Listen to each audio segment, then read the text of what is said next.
If you'd like me to, yeah. Mhm. Perfect. Just let me know. Next slide. Sometimes Okay. I get distracted over here, so but again on the next slide, it'll give me my cue. Okay, we are streaming.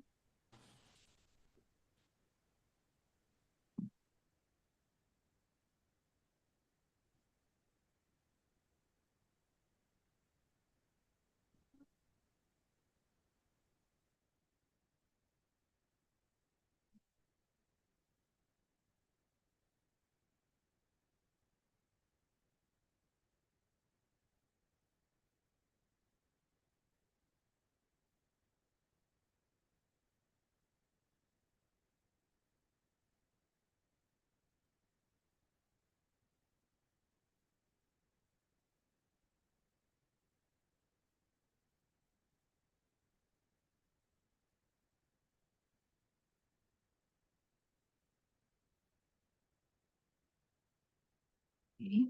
Chairperson, the link is in community. It's 5 o'clock, so if you want to give it another minute, we do have two other board members on the call, and I know Mr. Tatum said he's joining in a second.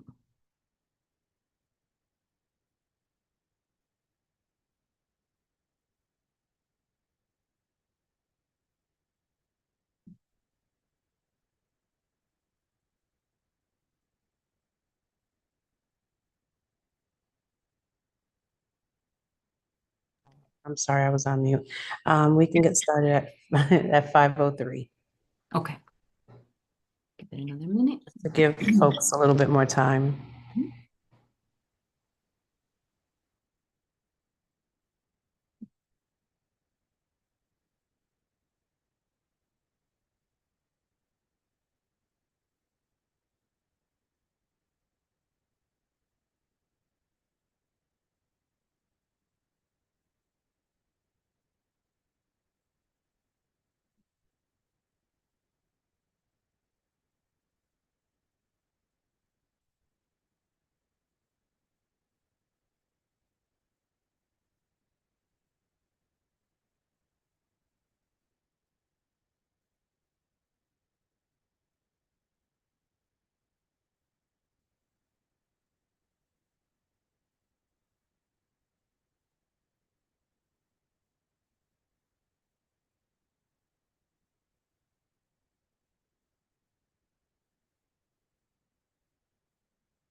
Okay, it is 5:03.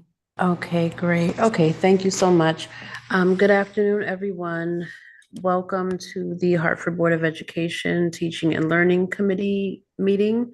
Today is April 29th, 2026. My name is Francoise Darastel Ledger, and I am the chair of this committee. And I welcome everyone to this meeting. We're going to jump right in. So I would like, Christina, if you can please put the agenda up. Here you go. Thank you so much. And our first agenda item, in a second. Our first agenda item is contract approval, Creative Recreation, Little Owls Playground, and Little Owls Playground Board Contract Summary. And I'm going to pass that on to Lori Minnick. That's correct. Mhm. Lori, you there? Yes, thank you so much, Vice Chair Darastel Ledger. So good evening, everyone. Thank you so much for offering me this opportunity. Before we jump into the contract approval, I'm going to do a quick little cheerleader infomercial on a program that is near and dear to our hearts, particularly to Dr. Townsell, Dr. Saki, Dr. Ratley, Vice Chair Darristal Ledger, who have all visited Little Owls.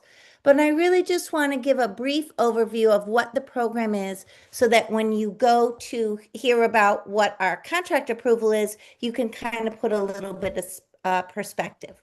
So Christina, if you could go to the next slide, please. So what is Little Owls? So Little Owls is an early learning center that's located at Hartford Public High School, and it offers free on-site childcare for little ones from 8 weeks old until 3 years old.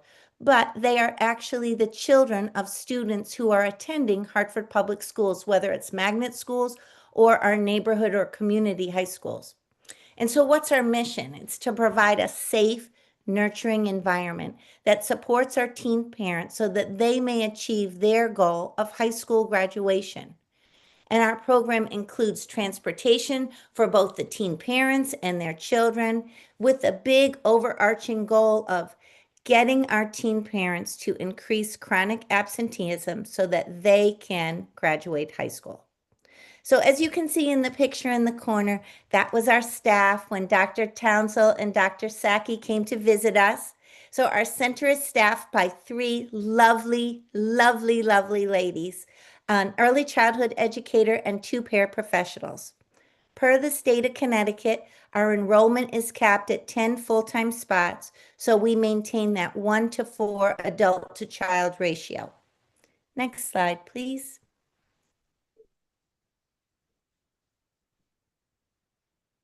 So I'm going to give you a little bit, like a quick snapshot of what Little Owls has done. So officially, it's opened in 1997, and it had 2 dedicated classrooms. One room was for infants and toddlers, and one room was for preschool students. Fun fact, in 2005, I actually was the preschool teacher at Little Owls. So it's kind of come full circle for me while I taught as the teacher in the program, and now I'm overseeing and supporting the program so it can be their very best. In 2009, that preschool classroom, which was school readiness funded, it was closed. And so then they just transitioned to having 2 classrooms with infants and toddlers. It still was comprised mostly of the children of our students, but when we had open vacancy spots, we also allowed teachers or staff of Hartford Public High School to attend. We also had some board members who worked at the board. They would come, and obviously that wasn't free for them. That was a paying system. So fast forward to 2021, the pandemic hit Little Owls just like everywhere else, and we had a closure of the program, really due to pandemic-related challenges and staffing shortages. So in 2022 and 2023, that's when we took a real hard look at what the program was and decided it needed some sprucing up, some refurbishing. So during that year, we brought all new furniture, we modernized the kitchen, we updated the bathroom, there was fresh paint. You can see it is a bright, cheery yellow in that picture behind Dr. Townsell. In 2023, working along with the district, I created a strategic reopening plan that included new staffing structures, updated our parent manuals and our staff manuals, selected a new curriculum, and I looked at a lot of the materials to see what could we infuse into that so it would be challenging and developmentally appropriate for our little ones. And I will say during that year, I spent a lot of time really looking at what would be the ideal staff for this program, and because I feel you need to have the right staff to work with this age level students. So in 2024, we successfully relaunched our program. And so we're back. We're meeting that critical need of providing reliable, free childcare for the children of our teen parents. Next slide, please.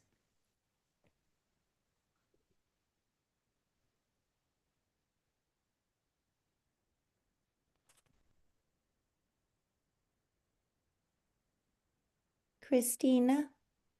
It should be. So, did it not transition? Oh, there it goes. There it goes. Oh, Yes, now I okay. see it. Okay. It was a delay. So what kind of supports do we have in place to help our teen parents? So we have a wonderful school social worker named Abby Morales. She oversees, it's called SPPT, which is Supporting Pregnant and Parenting Teens Programs. So, what are some of the things Abby does each and every day? She tracks their attendance, their grades. She's advocating for homebound tutoring. She collaborates with teachers to provide accommodations. She's arranging transportation for the parents and their children. She looks for community partners so that she can provide those needed resources and supplies. She provides referrals for the parents to medical or community-based programs. And she also maintains the pipeline so that we know what students are expecting, what are who has delivered their baby, who has just moved into the district and might need assistance as part of our teen parents. So what are our demographics? So currently we have our teen parents right across the grade level, 9, 10, 11, 12, in addition to the credit diploma program. So if we look at last year, we had 19 high school seniors, 14 out of 19 of them graduated in 2025. And currently we have 66 students in the program for this school year who are receiving services, pardon me. Next slide, please.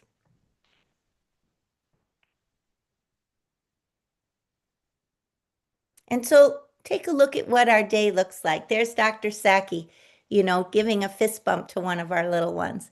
So you can see they arrive at 7:30, followed by breakfast, floor play, music and movement, snack time, probably their favorite time, story time, outdoor play, lunch, afternoon nap, story time, and then 2 o'clock, it's time to go home. Next slide, please.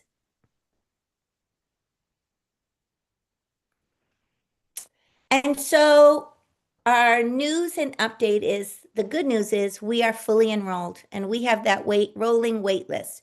We have 10 full-time right now. We're actively recruiting for school year 26 and 27 because we want to make sure that our center is always fully enrolled. We have 11 teens that are currently expecting. So we, in collaboration with our social work team, we secured a grant through the OEC that's going to revamp those outdoor play areas to include landscaping and new play structures. I know Erica is going to talk a little bit more in depth in the next slides about that. I'm going to say, again, you can see Dr. Townsell here having a lot of fun with the tunnel. He was going to try and go through that. I invite all of our board members to come and visit this program at any time. Open door policy, I would love to give you a tour. So with that, I'm going to turn it over to Erica Rivera, who's going to talk more about what our new outstanding play area is going to be for our little ones. So thank you, Erica. Good evening, everybody. So my name's Erica Rivera. I'm the Assistant Director of Student Support Services. And so part of that work is helping to oversee the social work department and really help to write the grant for the SPPT program every year. Next slide, please. So this year we received an additional funding grant from the state. And this grant had to be spent within a very short window of time, 5 months. It was from December until May. So all of the money has to be spent by May 30th. And so what better way, right, to help the SPPT program than to ensure that their children who are in the Little Owls program have a safe playground for them to learn and explore in. The deliverables for this grant, again, is a safe playground space for them. The last time that I know of, that we've talked to a bunch of people here to try to see when was the last time that the Playscape was actually revamped. It was more than 15 years ago. We don't have like an exact number, but long time ago already. So in this new contract, it's a $50,000, just a little over $50,000 contract. They can complete the playground in a total of 8 weeks. And again, that's through this SPPT grant with the strategic priority of expansive learning and opportunities. Next slide, please. So the name of the vendor is Creative Recreation. And again, this was a very quick turnaround grant. We had to kind of have everything secured quickly. And so Creative Recreation is already one of our Hartford Public Schools vendors and has done amazing, great work on different sites. And so we had that history with them as a vendor. We know their work. Actually, they are the ones who did the current like rubber flooring in the Little Owls. You'll see pictures, but there's a section of the Little Owls playground that is still functioning, fully functioning, and the rubber matting, they did that more than 15 years ago. And so that rubber matting is still, looking good, still in good working order and still safe. And so we know that their work is high quality and that they're a longstanding company. So that is why they were chosen. And so part of this work that they're going to do is to utilize all of the space that we have that is currently right now not able to be utilized. So all of this grass area and all of this pavement, they're going to redo in that rubber flooring so that it's safe for our students. Go to the next slide, please. If you see here, this kind of gives you more of an idea. So where that slide and that current playscape is, there's rubber matting there. They did that already, many years ago. And so it will be really to just expand the rubber matting and go through, just the different areas. Like right now we have a sandbox area that can't be utilized, a playhouse area that can't be utilized. If we go to the next slide, you'll see that there are some safety concerns there currently. So you see there's unsafe crumbling columns in the play area. And so part of this grant and part of this contract is to reinforce and kind of, ensure that this is up to code in both the sandbox area and also the playhouse area. Next slide. And here's just a bigger picture of the sandbox area. As you can see, it's, the wood panels are untreated, they're unsafe, they're over this old sandbox. So all of this will be kind of excavated and redone with that rubber play mat. Next. As you can see here, our current planters, they're not able to be utilized as, many of them are broken, the wood is rotten. The one in the center there has like nails sticking out of it. So it's definitely time for a revamp. This has been many, many years of just, trying to do the best we can to upkeep it. But after a certain amount of time, you just kind of need new products, right? Next slide, please. So here is what the specific service will be. They will be leveled rubber flooring throughout to ensure safety and maximize space, the covering of the current exposed concrete columns, developmentally appropriate sensory items, which in the next couple of slides you'll see pictures of. It's going to be 1 bird nest swing, 3 freestanding play panels, and a buddy bench. And then kind of the largest portion of this is just the proper excavation and preparation for safety to ensure safety. Next slide. And so here are pictures of the specific items that will go into that area. So as you can see, this will really transform that space as to a developmentally appropriate and safe space for our littlest learners. Next slide. Any questions? Well, thank you so much for that presentation. It's very exciting. Before I open it up to the rest of the board members who may have questions, one question that I have is this space going to be enclosed so that after hours it's, is it going to be accessible to the community? What does that look like? Erica, do you want me to answer that? Sure, you can answer it. So currently it is fenced in. There is a fence that encloses it because it's to access this, you kind of step right outside where the Little Owl Center is. In order for the community to access it, they would have to just walk around the side and the back of the building. So it's kind of tucked in there. So there wouldn't be a locked fence or anything. It would be accessible to the community, provided that they know it would be there, if that's the right answer. Okay, thank you. And the other question I have is there, I noticed that, there were these raised, garden beds. Would you be doing any like a farm to table? I know they're young, but would there be outdoor academic, like some type of outdoor enrichment, if you will, aside from just play that would be incorporated?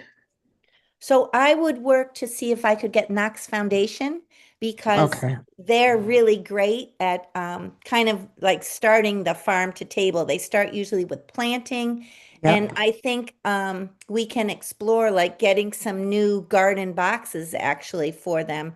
So then Mhm. Knox could come in and do some planting and talk about seeds and things like that. So to answer your question, I think that's a great segue like into the next part, Awesome. of And outdoor play. thank you. And one more question. When would you how soon would you look to do this work, and what's the timeline with regards to completion? Erica, Yes. has it been funded yet? Oh, we have the money. The money's sitting there. We're just needing board approval, and they said that it will take 6 weeks for them for once ordered, for it to arrive, and then they can put it up within 2 weeks. So 8 weeks total turnaround. So, if it is approved by the board, we're ready to go. Awesome. Okay, thank you. And let me just see if there are any questions. Okay, Board Member Tatum does not have any questions. And I think we are good. So thank you so much for the presentation, and I'm excited. Thank you, everyone. We are as well. Thank you so much for providing us the opportunity to shout out Little Owls. Thank you. Thank you. And so now we're going to move on to the next agenda item, Christina. Yes, the Okay. special education contracts. And just a reminder that we did review this at the last month's Teaching and Learning Committee to bring it before the board earlier. Mhm. And it's just a quick review. And you can throw it to Jennifer Hoffman. Okay, great. So Jennifer Hoffman, are you there? I am. Thank All you. right. Good evening, everyone. Thank you, Ms. Santiago, for teeing that up. Yes, this is the same presentation as last month, but we do have contracted staff with us tonight as well, so they can answer questions ahead of the board meeting. So we can get started, and Dr. Davis is also with me. We can go to the next slide, please. Okay, so we are going to, again, share proposals for the continuation of special education contracts to support students with their IEPs. And these are the 5 contracts we will discuss tonight. Next slide. Just before we get started, we wanted to, again, just celebrate and give some updates. We are bringing 5 contracts. That is a reduction from 8 from last year. We also wanted to give an overview on some vacancies. We have hired 6 speech and language pathologists, 4 school psychologists, and we have 18 agency paraeducators that have applied to be Hartford paraeducators. And again, when we talk about alignment, we want to always remember that we do have a state accountability measure, so that we are focused on the vacancies, working with OTM, branding our in-district programs. We have a seed grant that we did apply for, as well as upcoming competitive grants that will be in the next fiscal year, and ensuring that our referral process and compliance, as well as access to Tier 1, are always at the forefront of our decisions.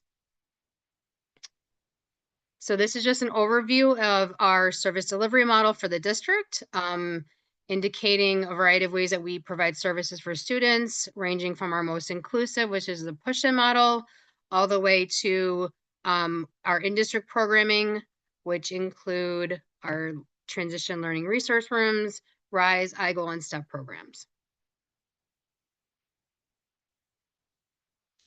So when we think about the contracts that we're bringing forward, we're looking at the vacancies specifically. So right now, we currently have 30 speech and language clinician vacancies.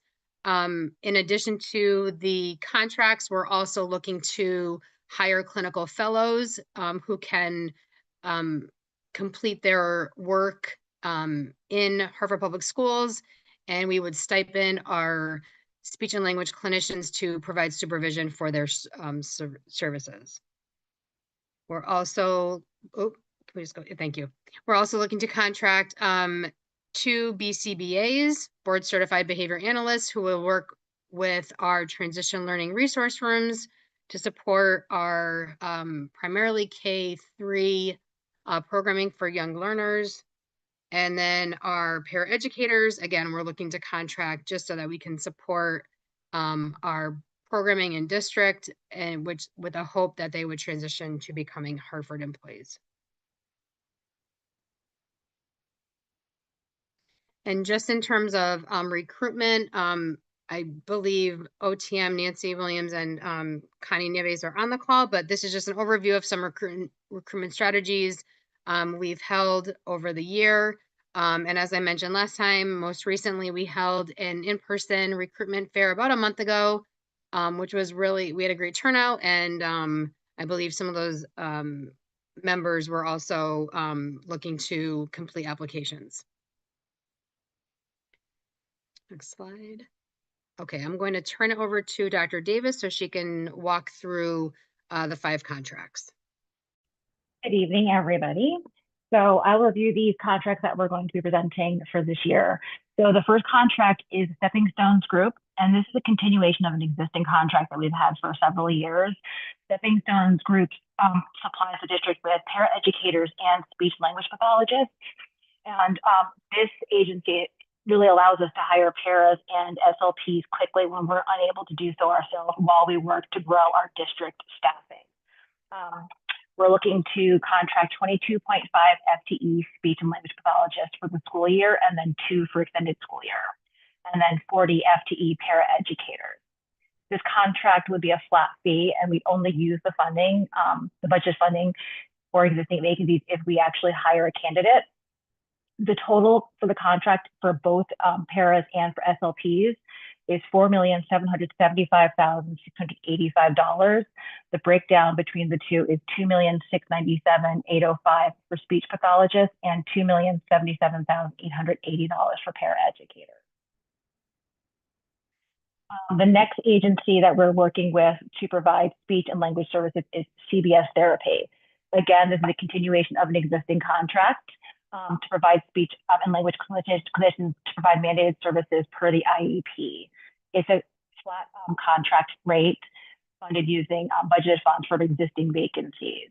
This is a reduction from last year. So this year we had contracted for $821,000. We're proposing to reduce it to $660,450. And really that's because we planned to use 8.5 FTE, but in reality, we actually only ended up using about 3.6 FTE this school year. So we're looking to shift some resources to other agencies where we might be able to use more. The next contract we have is AMN Healthcare. Again, it's a continuation of an existing contract, and AMN provides us with speech and language clinicians to provide services that are mandated through IEPs.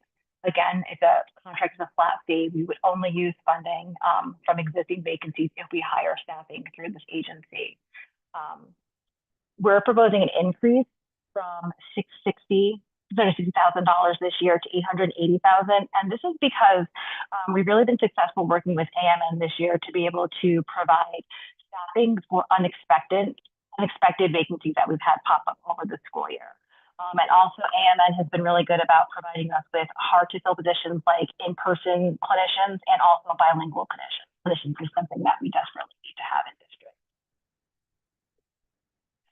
King's Speech, in the title, they also provide us with speech and language services. It's a continuation of an existing contract, a flat fee that we use from budgeted funds for existing vacancies.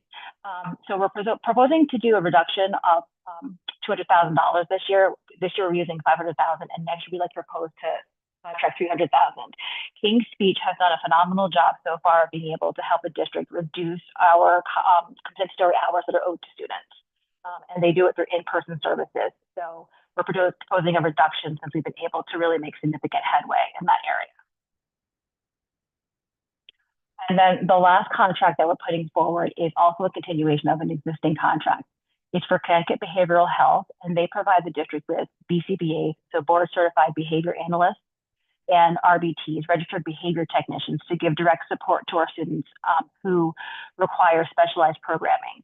So we talk about the continuum of services. We have programming in the transition learning resource room for students who might be on the autism spectrum, might have significant needs in terms of needing DTI instruction that really might not be appropriate to deliver in the regular classroom. However, we'd like to provide that service in district and not have to place students in other settings.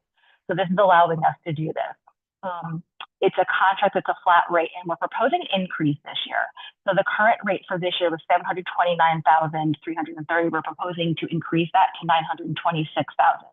So currently the district has 10 of these transition learning resource rooms this year. And this will allow us to increase to 12 for the upcoming school year. And the breakdown for this, go back. The breakdown for this would be $347,000, $760 for 2 BCBAs. We would have 4 lead RBTs at $334,880, and then 4 other RBTs at $243,432.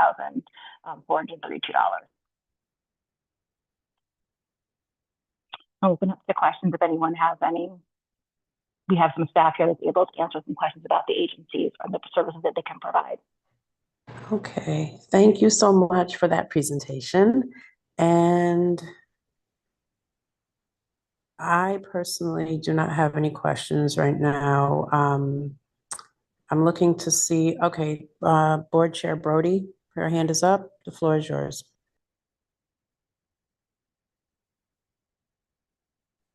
Hello. My question is not for the agencies, but for our staff. Do we just automatically roll into a contract continuation, or do we go back out to RFP to see if we can find a better price? For all services, or are you thinking of certain on any of the contracts that are mentioned tonight?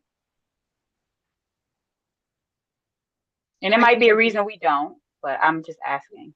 Yeah, we have not gone out to RFP. So Ms. Santiago, can you just go back to maybe the second slide that just lists the contracts?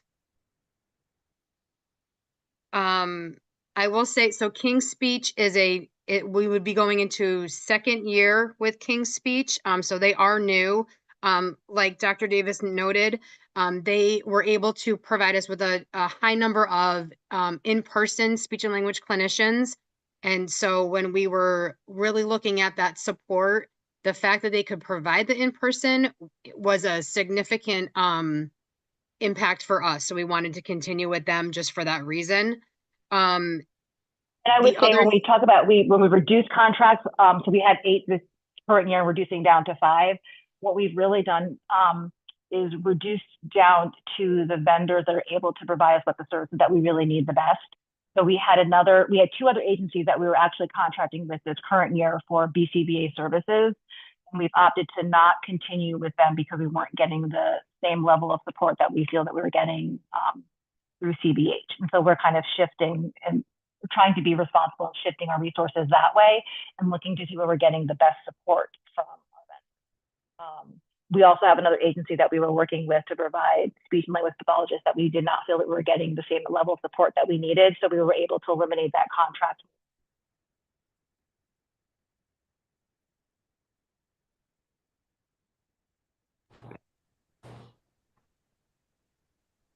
Do you have another question, or did that satisfy your question? No. So other question, which I certainly appreciate from many years ago, that there is something within the contracts that eventually we can hire the folks because there are out there, because we know we're contracting with agencies to get the services. Is that still a staple? And with who we are picking, yes, for it to at some point become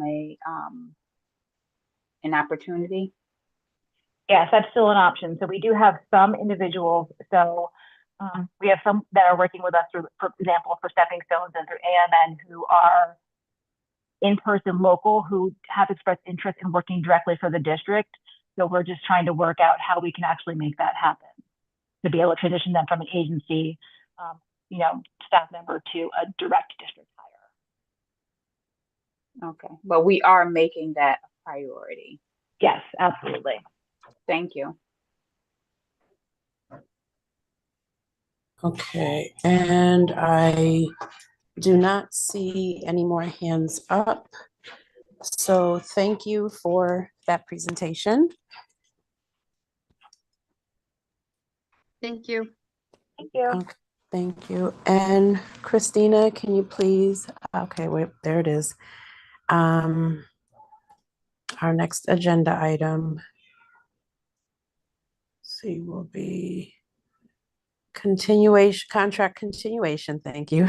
The Hill for Literacy, 2627, Hill for Literacy Board Contract Summary PDF. And I will pass that on to Dr. Saki. And good evening, everyone. Good evening. And if we can get that presentation up, that'd be great. Yes, good evening, Chair Ledger, members of the Board Teaching and Learning Committee, and Dr. Townsell. Thank you for being here tonight and for this opportunity to share some information with you all on the Hill for Literacy. Dr. Saki, Assistant Superintendent of Teaching and Learning. With me tonight, we have Dr. Mario Carullo, our Director of Elementary Teaching and Learning, as well as Amanda Kushner, our Assistant Director, and a few other colleagues that we'll introduce throughout this session. Tonight, we have two goals. First, to report back on year one of our Hill for Literacy partnership and the progress we're planning on, as well as the actual results so far. Secondly, we would like to ask for your approval of a year two contract that expands this work to now include 20 of our schools. So that would be 10 schools from cohort 1, as well as our 10 new schools for cohort 2. If we go on to the next slide, please.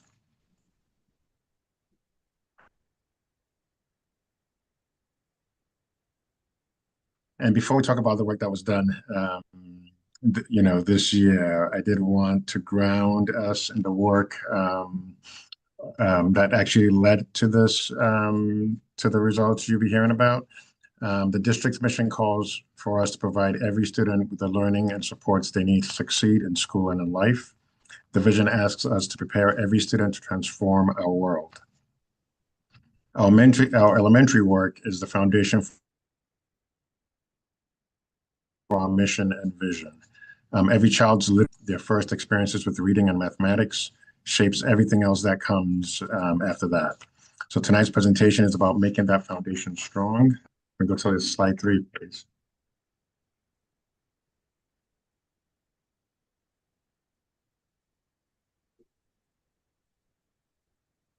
Okay, everybody all right?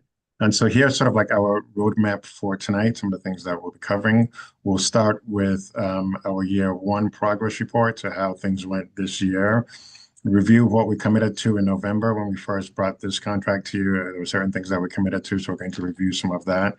And then we'll make the case for our year two investment, which is the approval of approximately $128,700 contract, which is funded through our Alliance grant.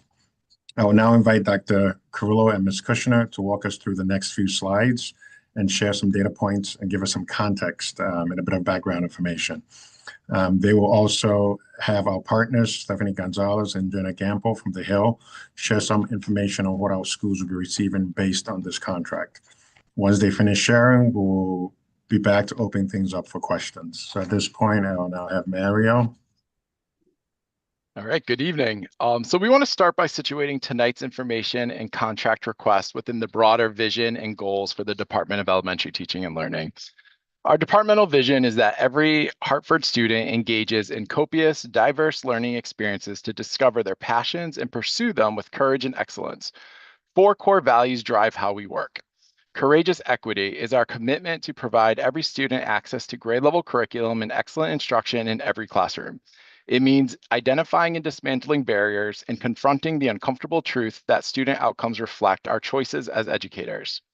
Relentless excellence is the continuous pursuit of best practice, not perfection, continuous improvement. Boundless passion is what drives us to keep going when the work gets hard. And connected community is what makes it sustainable. Students, families, teachers, and leaders united in shared purpose. Everything you'll hear tonight is grounded in these beliefs, especially this one. Learning to read is a civil right. We know from the vast body of research known as the science of reading that there are highly effective, evidence-based practices that ensure literacy for all students. Our work with the Hill for Literacy supports our K-3 teachers in mastering these practices, providing them with the tools to understand exactly what and how to teach so that every student succeeds. Our department has 3 focused priorities for this year. Let me explain why these 3 and why only 3. Our shared goal is clear: increase the percentage of students at or above benchmark in foundational reading skills. When you look at our data from the start of the year, 35% of first graders, 36% of second graders at benchmarked. The instinct is to fix everything at once, but strategic discipline requires focus. To change student outcomes, we have to change student learning, and to change student learning, we have to change teacher practice. That's not simple. It requires unlearning old habits, building new skills, and having sustained support to do it well. You can't sustain that level of support across 15 initiatives simultaneously.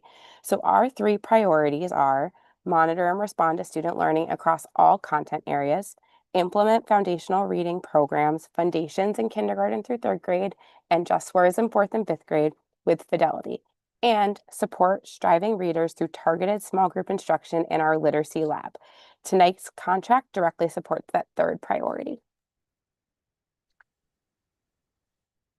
When we came to you in November, we didn't just ask for your trust, we gave you a framework for holding us accountable. 3 levels: student outcomes, implementation fidelity, and capacity building. Tonight, I want to show you how we performed against each one. On student outcomes, our end-of-year targets are ambitious. 60% of kindergartners at benchmark, 55% of first graders, 50% of second and third graders. We don't have end-of-year data yet, but our middle-of-year data, collected in January, tells us we are on a positive trajectory. Kindergarten is at 47%, up from 38% at the start of the year. Grade 1 is at 40%, up from 35%. Grade 2 is at 39%, up from 36%. Grade 3 is at 41%, up from 39%. Every grade is moving in the right direction at the midpoint of the year. To clarify, with this data, we are referring to the DIBELS composite scores. Composite scores indicate overall reading risk. On implementation fidelity, every metric has a check mark. All 60 visits completed, all monthly leadership meetings held, all 5 data cycles on track. Teacher implementation fidelity is being measured. These aren't coincidental. The implementation is driving the outcomes. On capacity building, about 60 educators received job-embedded coaching. All 10 school literacy leads are developing independent coaching skills through the gradual release model. Principals are building their ability to lead and observe literacy instruction. And when we come back to you later tonight to ask for the year 2 contract, you should expect us to be accountable in exactly the same way. Student outcomes measured by DIBELS, implementation fidelity through visit logs and observation data, and capacity building tracked through what our school leaders can do independently. Same framework expanded to 20 schools. Now, let's look at what happened for students, because while implementation matters, outcomes are what matter most. Across all 3 years of data, middle of year 2023 to 2024, 2024 to 2025, and this year 2025 to 2026, we are seeing accelerated growth. In the most recent year, all students gained 8 points at the composite level. Our multilingual learners gained 8 points. Students with disabilities gained 5 points. We are closing the gap with the national norm. Hartford is still 9 points below the national benchmark, but that gap was larger 2 years ago and is narrowing.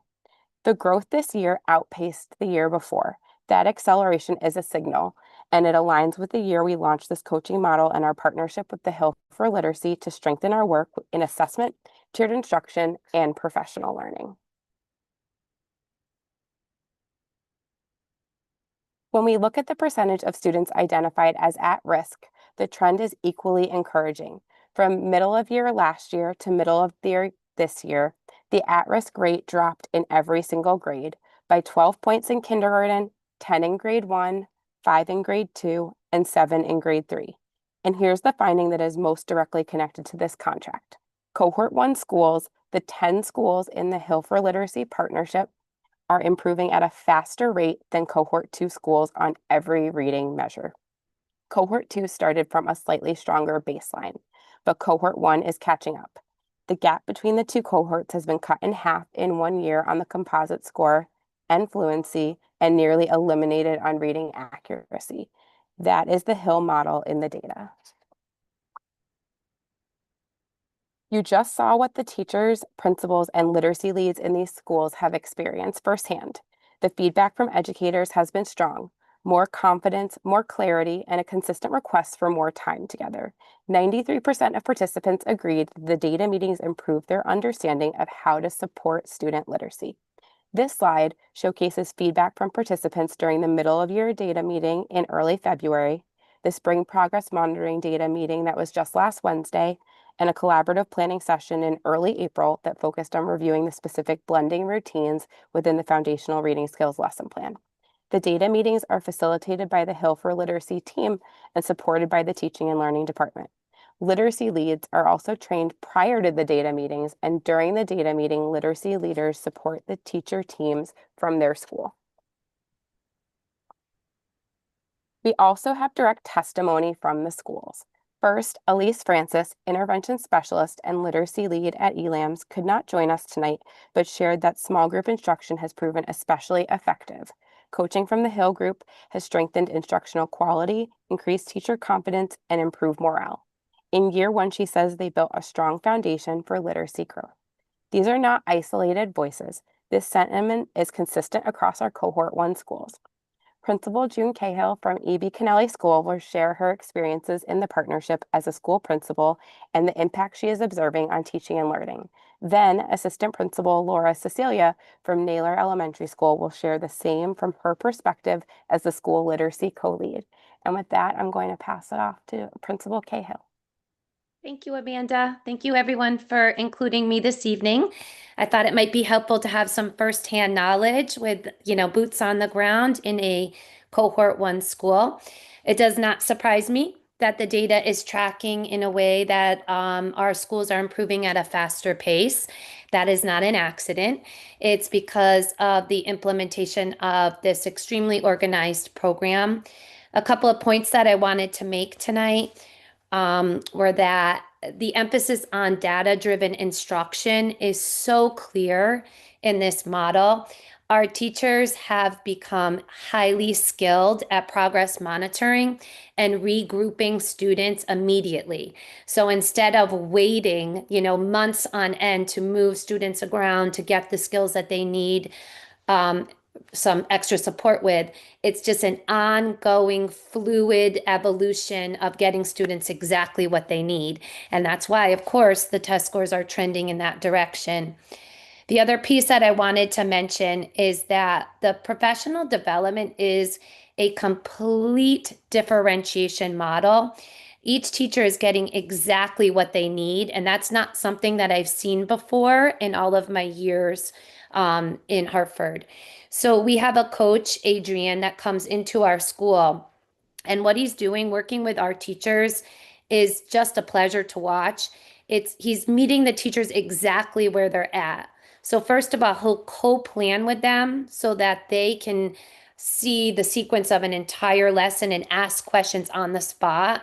And then he will go in and co-teach that lesson with them, letting them take control of the practices that they feel comfortable with, and the ones that they're not as comfortable with, he will then model for them right on the spot so they can see it in action. He then debriefs with them immediately after. That all happens in one day.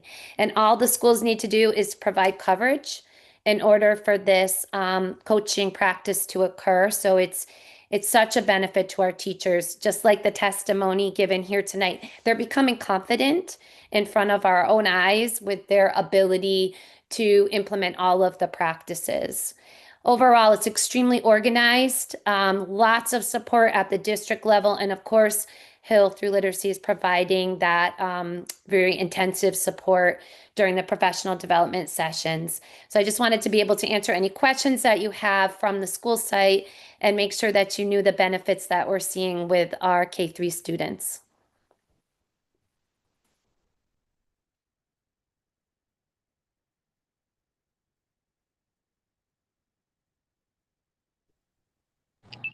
Good evening, Amanda. Would you like me to share?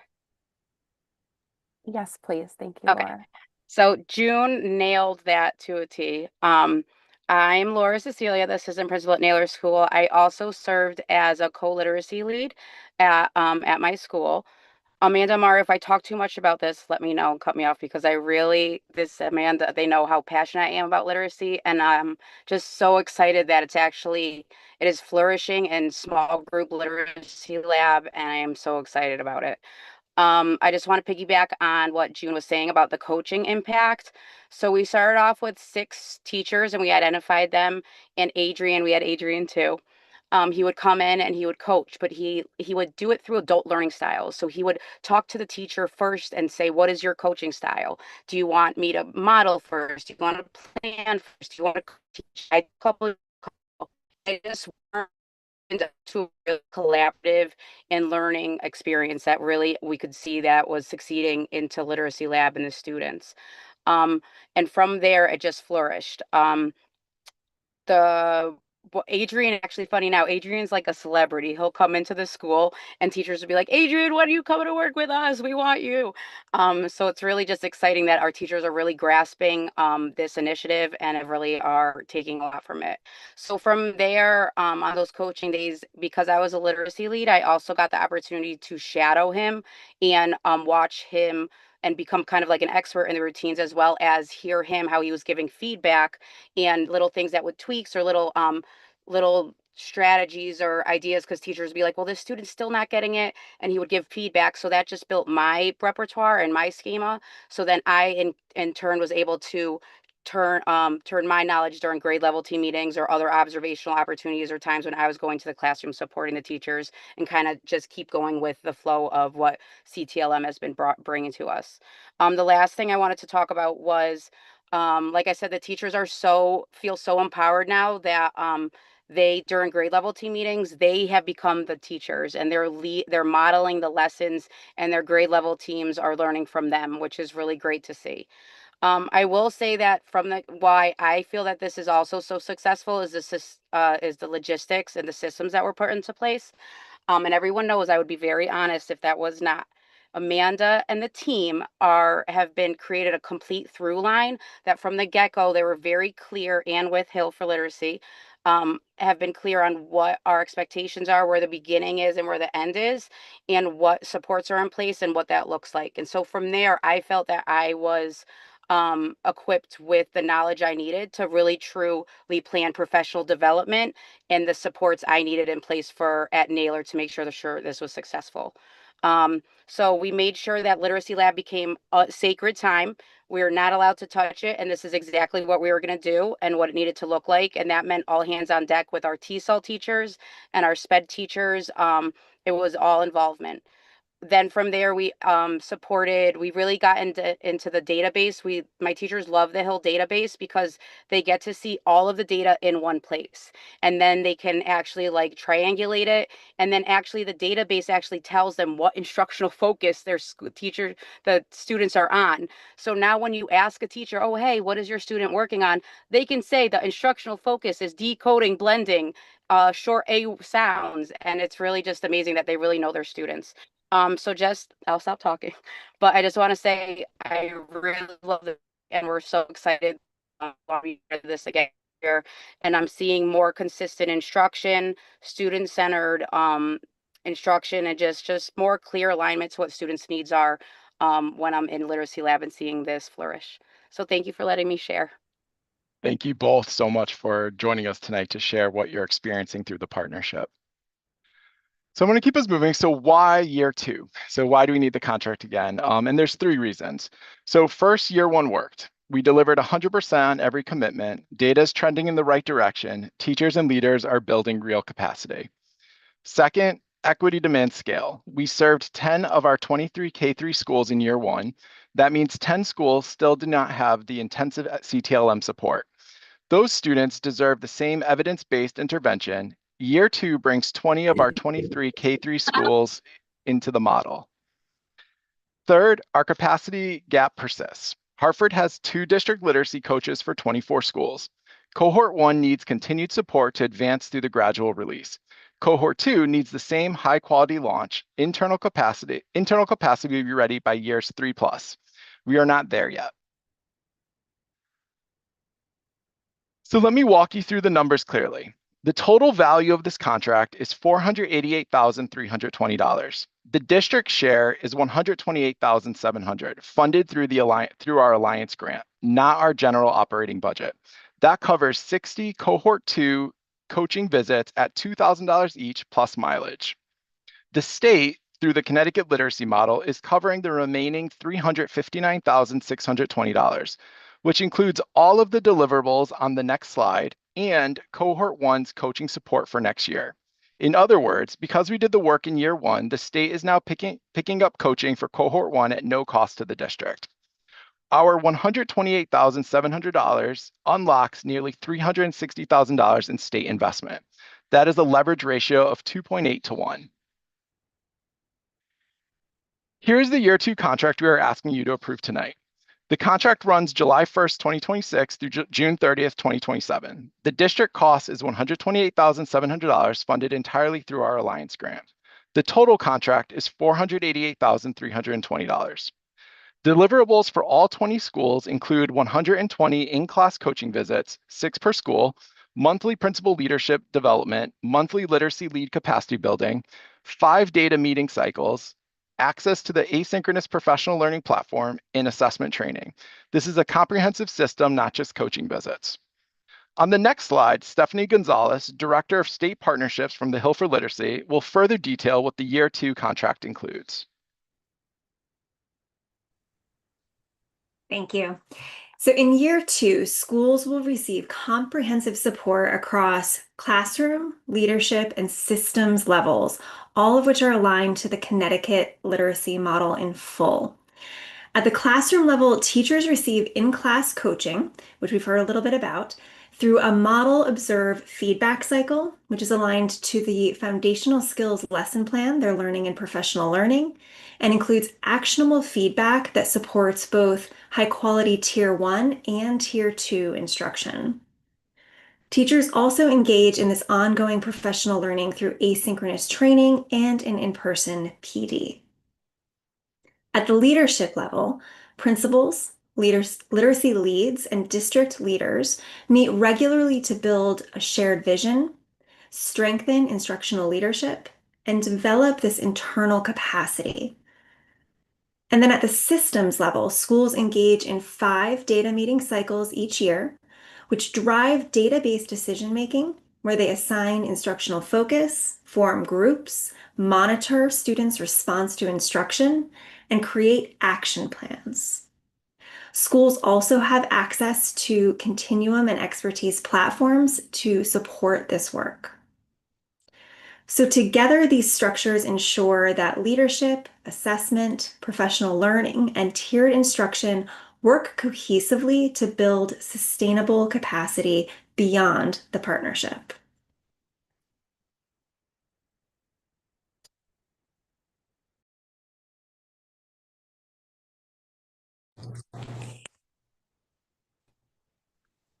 Thank you. Oh, I'm sorry. Dr. Sacchi, we're going to wrap up. Yes, yeah, and I'm sure there was a lot of information, you know, as you can hear from what was presented, you know, that there is some good news that the data is showing that, you know, there's progress being made. And it was important to us as we looked into next year that there was support for that first group, that's the cohort 1 school. So courtesy of the state, you know, they are going to fund cohort 2, whereas we are making sure that the structure continues for our cohort 1 schools. So with all that shared, any questions? Thank you so much, Dr. Saki and everyone who presented. So I have one question with regards to the foundations and the other curriculums that you're utilizing to improve the reading and comprehension. Are you, I know that there's a component in foundations that that involves families, for example, like a home component. How is that being utilized, if that's being utilized at all? And how effective is it? And what support, I know there's a lot, and what supports are you providing for families?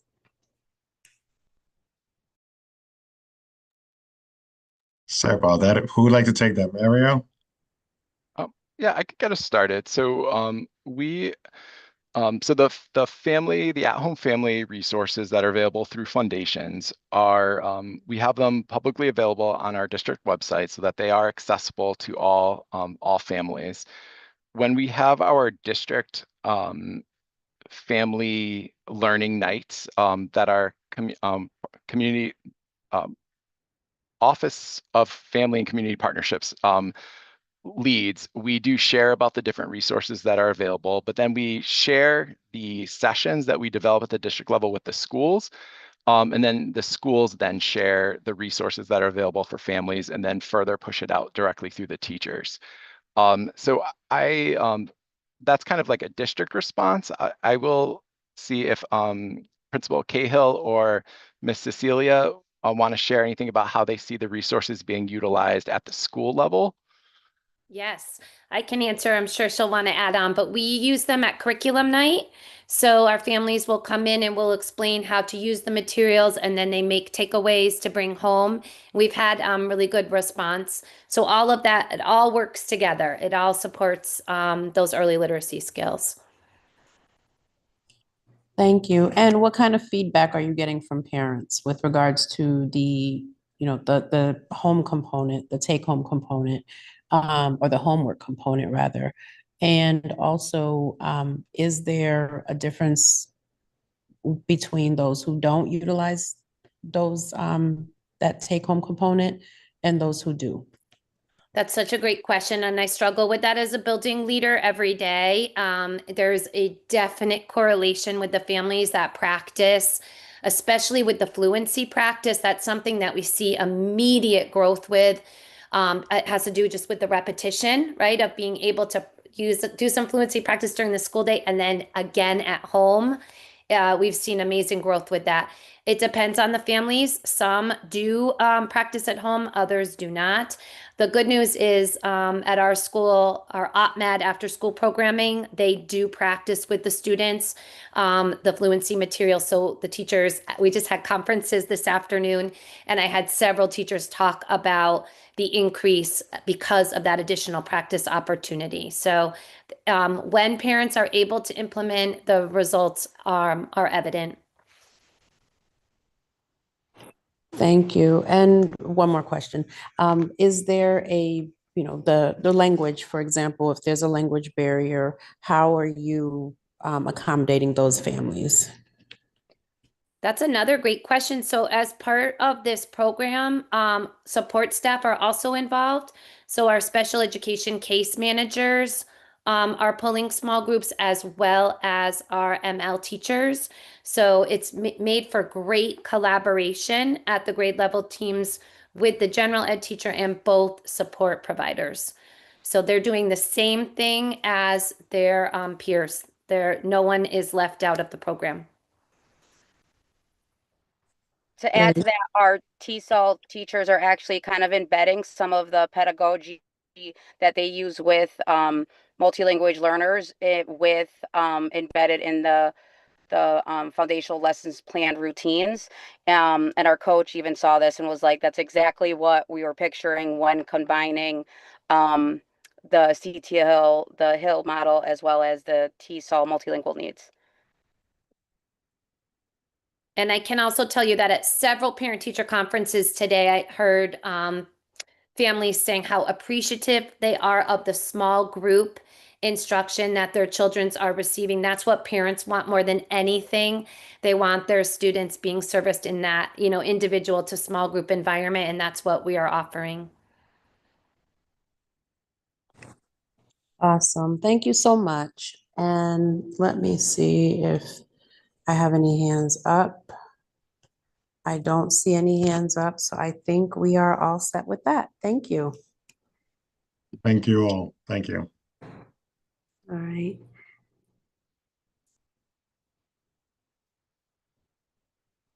And let's see, our next agenda item is contract continuation, Teach for America, TFA contract summary 05192026 PDF.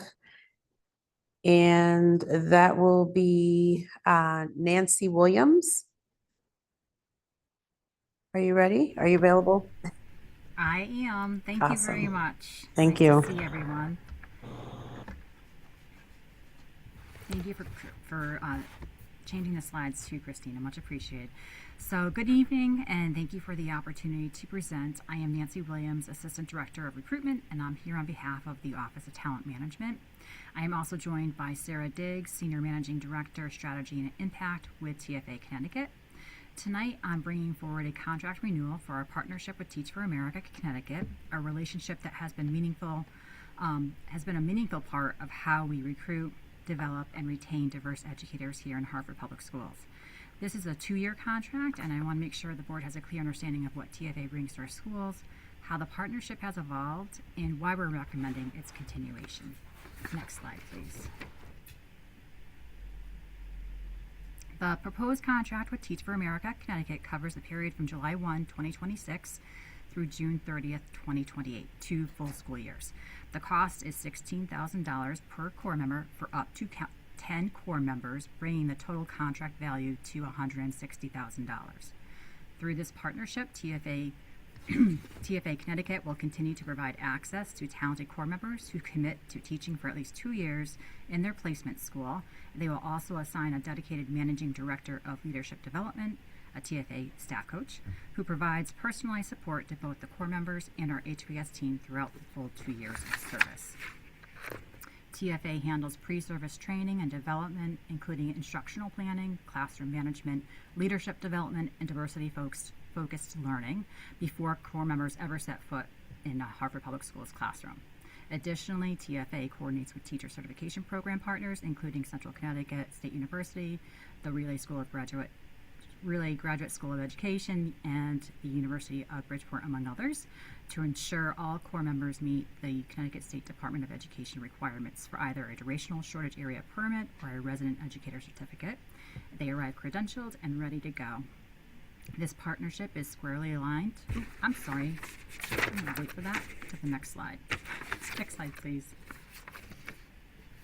So the TFA partnership is a direct extension of Hartford Public Schools' mission. It brings educators into our schools who are committed to not just teaching, but to teaching in communities where the need is greatest and who are supported to do it well. Next slide, please. Tonight's presentation will walk you through 4 areas: an introduction to Teach for America and what this partnership includes, an overview of the history between HPS and TFA, how we assess and monitor progress, and a recommendation. I'll keep us moving, and feel free to ask me any questions as we go along. Next slide, please. Here we go.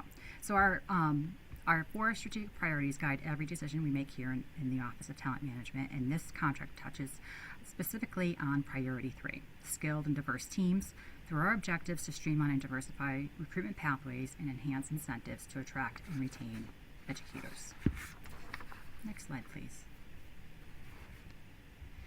Teach for America is part of a national organization with a clear and focused mission to ensure all students, especially those most impacted by educational inequities, have the opportunity, choice, and agency to shape their own futures. What makes TFA a meaningful partner for HPS is not just the pipeline of candidates they provide, but the infrastructure of support they bring with them. Core members don't just show up and teach, they go through rigorous pre-service training focused on instructional planning and delivery, classroom management, cultural leadership, and diversity.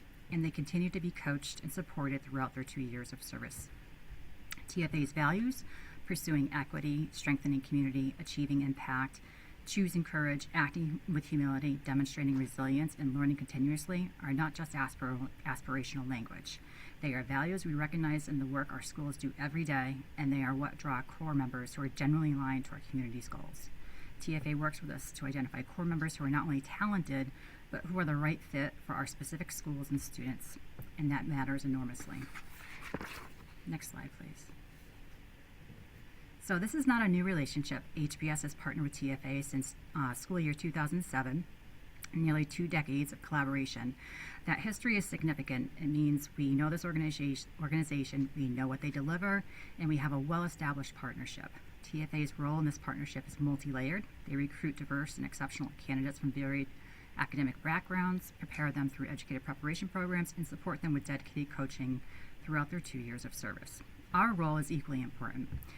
As a district, we commit to strategic placement, cohorting core members in the schools with the greatest need and where they will be strong additions to the community. We provide mentoring, coaching, clear communications with TFA to ensure mutual support and shared accountability.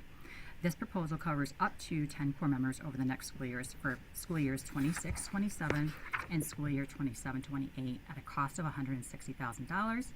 That's $80,000 per school year for up to 10 committed, trained, and supported teachers in our classrooms. Next slide, please. Among Connecticut's incoming school year 2026-2027 TFA core, 54% identify as BIPOC, 61% come from a low-income background, 54% call Connecticut home, 43% are the first in their family to attend college, 2 are Hartford Promise Scholars, and 3 live in or are from Hartford. And the subject areas for placement include biology, general science, special education, biology, chemistry, elementary, English, math, social studies, and special education. And some of these are our hardest to fill areas, and we have a focus this year on selecting candidates for those areas such as special education, math, and sciences. Next slide, please. So approving a contract is the beginning, not the end, and we take our responsibility to monitor progress and outcomes seriously. We track 3 categories of data to determine whether this partnership is achieving its objectives. First is student achievement data, including formative assessments, evaluative data, and observational data to understand whether students taught by core members are making meaningful progress. Second is teacher growth data, both formal evaluations and informal low-inference observations, to assess whether core members are developing as educators over time. And third, teacher retention, specifically whether core members are honoring their 2-year commitment and whether they choose to remain in Hartford Public Schools beyond their 2nd year. That last metric matters to us. Retention beyond the initial commitment is one of the strongest indicators that core members have found a real home here in Hartford Public Schools, and that our investment in their development is paying off long term. TFA Connecticut has a 90% retention of our 2025 core members here in the Hartford Public Schools. And additionally, core members placed in the Hartford Public Schools average 3 years of service. So most of them do stay beyond the 2 years. Next slide, please. So based on our partnership history, the quality of candidates TFA has placed in our schools, and the strength of the proposed contract terms, the Office of Talent Management recommends that the board approve this contract. Specifically, this contract will help us address critical teacher shortage areas and our hardest to fill subject areas, increase the diversity of our teaching force in ways that are meaningfully aligned to our student population, provide additional coaching and support for new teachers entering the profession, improve student outcomes, particularly in math and science, and continue to strengthen our schools and the broader Hartford community. This is a 2-year investment in the teachers who are prepared, supported, and committed to being here, and it is also an investment in the students they will serve. Next slide. Questions. So I thank you for your time, and I'm happy to answer any questions you may have.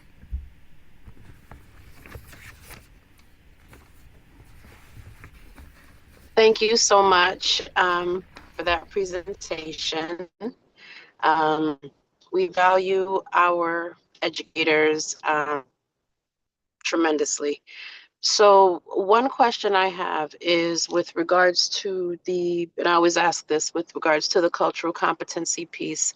How are you preparing candidates, if you will, who are not from the area to be able to serve our children and, you know, meet them where they are?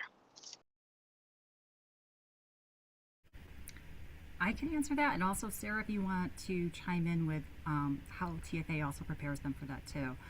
We treat them like we would all of our new teachers who are interested in coming to Hartford Public Schools. They go through not only the interview process with TFA, but they also have to interview here with Hartford Public Schools and interview with the principals as well. So it's really a matter of not just finding someone who has the skill set, but also has the mindset that we're looking for here in Hartford Public Schools, that we find that, you know, teachers who love students, love kids foremost, and want to bring their skill set and their knowledge to this community in a way that is recognizes every single student as an individual, and their families and the culture and the background. So that's something that we have embedded as part of our selection process, and also with our onboarding and our professional development that all of our teachers receive. Sarah, if you want to chime in a little bit too, that'd be great. Yeah, thank you so much, first of all, for that question. It's something that we think a lot about. I myself am a very proud former Hartford Public Schools employee, and also know that that's something that Hartford has had a longstanding history of being incredibly committed to and ensuring that we're working towards as we onboard new teachers for our exceptional students in the district.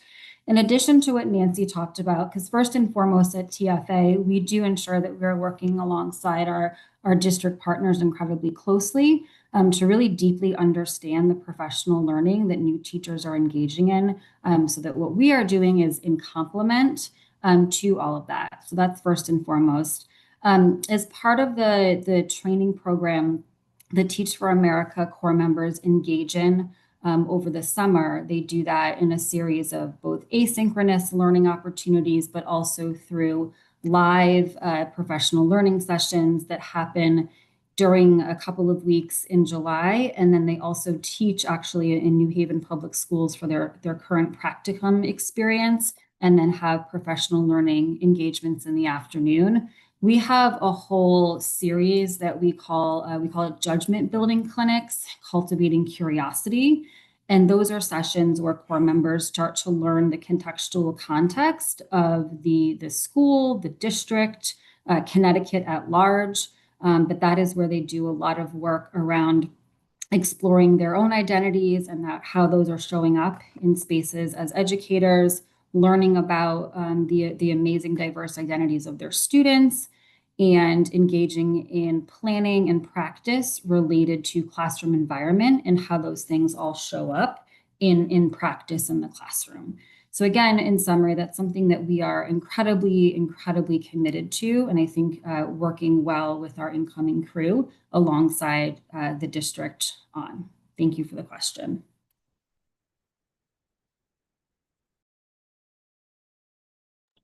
Thank you. My pleasure. Let me just see if we have any board members. Okay, Board Chair Brody. Thank you. What was the quote on, I think it was like a certain percentage from 2025, but do we have for the last 5 years, our retention? Nancy, do you want me to? Oh, sorry. Go ahead. Yeah, Sarah, if you want to provide globally, but last year was the first time we had a contract since 2020. So we have a cohort of new incoming core members that have started this school year. So this is their year one. So Sarah can provide you with that detail as well. Thank you, Nancy. Sorry, we were like tripping over each other. So Teach for America paused a core a couple of years ago and brought a core back to Connecticut with our 2024 core members. So they taught in the 24-25 school year as their first year. We did not place in Hartford Public Schools at that time. It was a pretty small core. I'm very proud to report that of those 16 individuals who were sort of the re-inaugural core of Teach for America Connecticut, 100% of them are still in classrooms today, which I think is pretty exceptional. When we look at our 25 core members, so those who started this current school year, Our overall retention rate across all of our partners is 89%, and our retention rate specifically in Hartford Public Schools is 90%. I know those two numbers are very similar, but just to give you that nuance. Okay, and where do these teachers come from? Like, could you give us some background on how you would become a Teach for America teacher? Like, what do you come with, credentials, etc.? Sure. So Teach for America is a national program, and we do recruit nationally. Here in Connecticut, we are incredibly committed to local recruitment for a few reasons. One, per the question that was asked earlier, and ensuring that we are bringing individuals into our exceptional communities who know our communities well and who have the competencies to work with our exceptional children and families. So we partner really closely with a couple of very local organizations, specifically Hartford Promise and Hartford Youth Scholars, to really recruit folks who are either, local to Hartford and maybe going to school somewhere else, or who are potentially like in school in Connecticut, know our communities and may stay in school in Connecticut. Our incoming core, so the folks who will be joining the 2026 core, we have 46 incoming core members. Over half of them do call Connecticut home. And I think, Nancy, we have some stats too that I'll pull up in a second around exactly how many incoming core members we have from Hartford specifically. We also, like I mentioned, do recruit nationally, but we are finding that the majority of the core members who are working in Connecticut do have ties to Connecticut or from the more local area. In terms of credentials, about half of our core comes to us directly from college. So they are, freshly out of college and have committed and are excited about becoming educators and entering into the teaching profession through this pathway. The other half-ish of our core members are career changers, people who have had a career in something else, maybe as sort of education adjacent or in education, but not necessarily as teachers. We have actually 2 current core members working in Hartford Public Schools who were Hartford Public Schools employees last school year, and who decided that they wanted to become teachers and wanted to do that in Hartford, and Teach for America was their pathway to do that. Thank you. And do you have any data on because you've been around at least Hartford Public Schools for a while, do you have any data on just in general of all the Teach for America teachers, just based on your history with Hartford Public Schools, who are still here teaching? We do. I'm So going to for pull something, Hartford see how fast I can pull it up real quick. Yeah. So some of the data that we do have, this is a little bit loose related to your question, so we can cycle back. What I can tell you is that currently there are 28 Teach for America alum who are presently teaching in Hartford Public Schools. There are also currently 11 Teach for America alumni who are serving as either system, school, or mid-level leaders in Hartford Public Schools specifically. But I think your question, I don't want to skirt your question.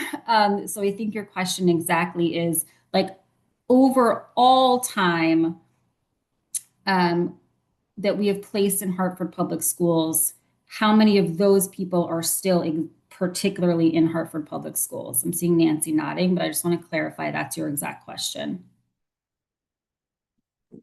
Yes. Yeah, okay. Because what I want to do is make the comparison between just our staff anyway, people who are not Teach for America and they come through and they don't stay, but just trying to have a comparison for our overall teaching staff. Got you. We can follow up with that exact data point for sure.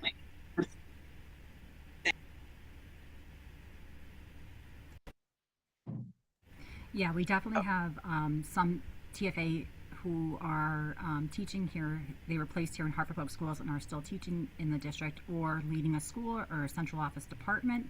I won't shout anyone out who's on the call right now, but who's a former TFA'er. But we do have a lot of people who, I shouldn't say a lot, but we do have a good fair amount of people who are still actively teaching or leading here in the Hartford Public Schools, and we can get you the specific data on that too.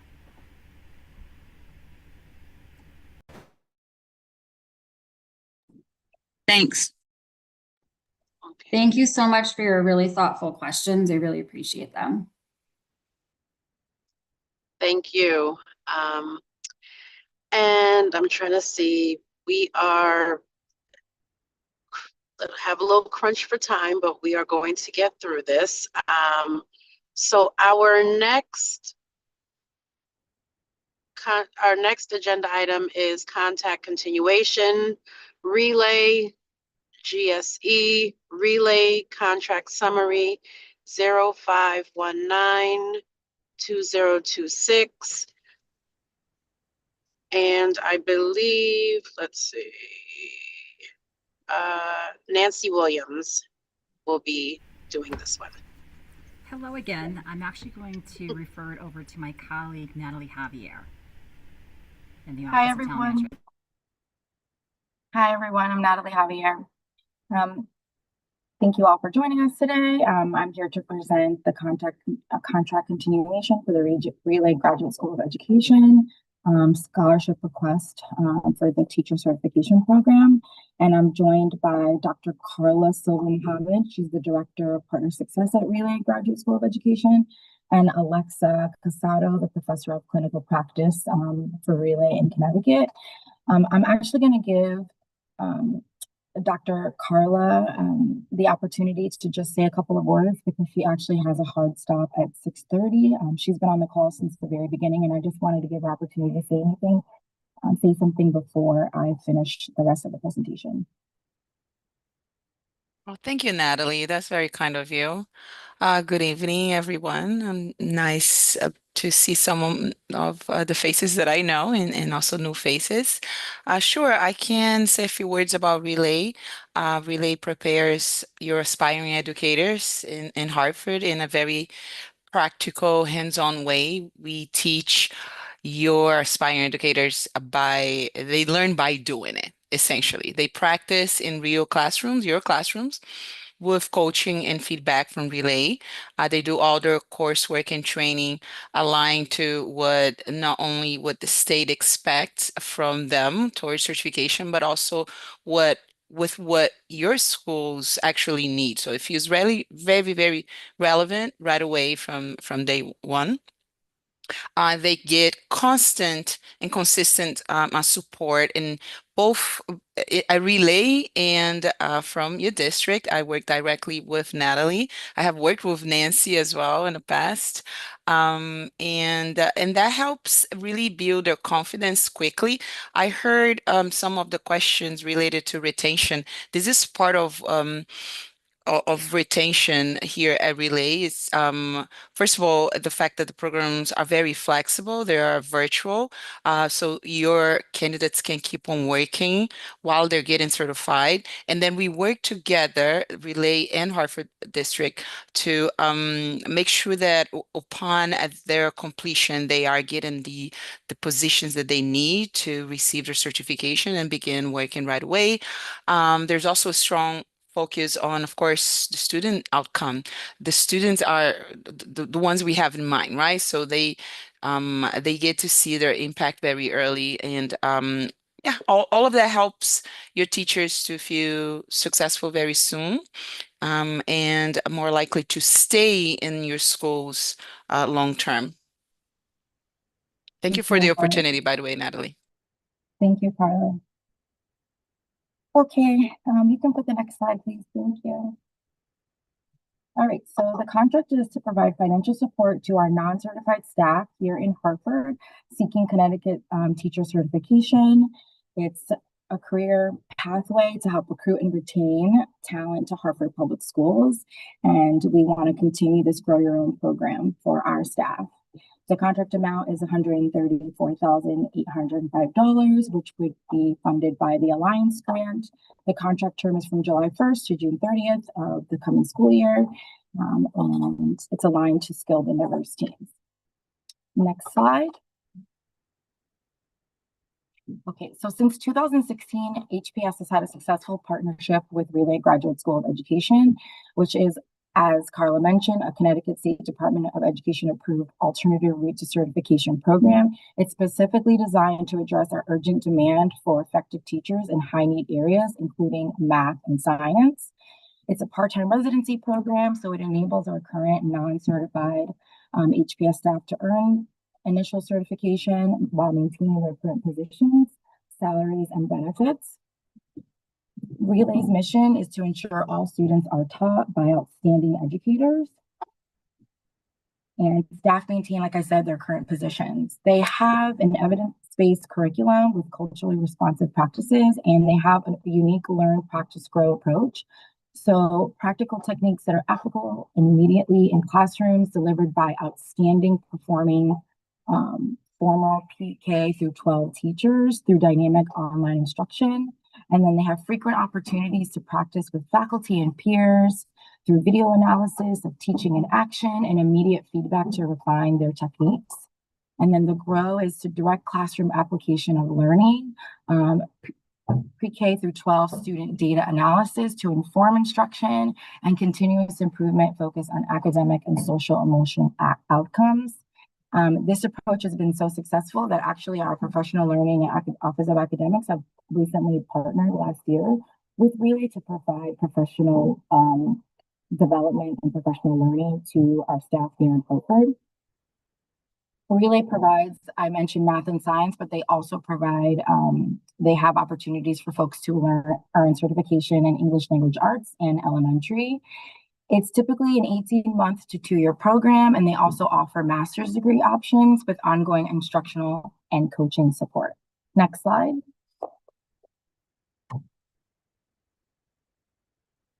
So Hartford Public Schools is committed to recruiting and retaining a diverse team of talented educators. Teachers and administrators who share similar backgrounds and experiences with our students are positioned to leave a lasting impression as prominent role models and bring an important perspective to our district that enhances cultural competency. We believe that our children are best served by a team of individuals who work and live in our neighborhoods and are representative of the global community for which our students are being prepared. We strive to have the Hartford Public Schools team reflect the different perspectives of our families and communities so that we can work together to break down barriers, close the opportunity gaps, and prepare our students for success in school and life. We've had an 11-year partnership with Relay. Out of the 60 staff that have enrolled since we've partnered with them, 44 have completed and graduated. 83% of those graduates identify as people of color, which directly reflects our student demographics. 42 are still employed here in the district, and 25 graduates are still teaching in HPS, 8 of whom are living in Hartford, and that will increase to 30 when the current cohort is placed in classrooms for the coming school year, which is a 71% retention rate. It would be higher, but as most of you know, we've had some budget cuts, and so some of the folks that were affected by the recent budget cuts in last year and the year before.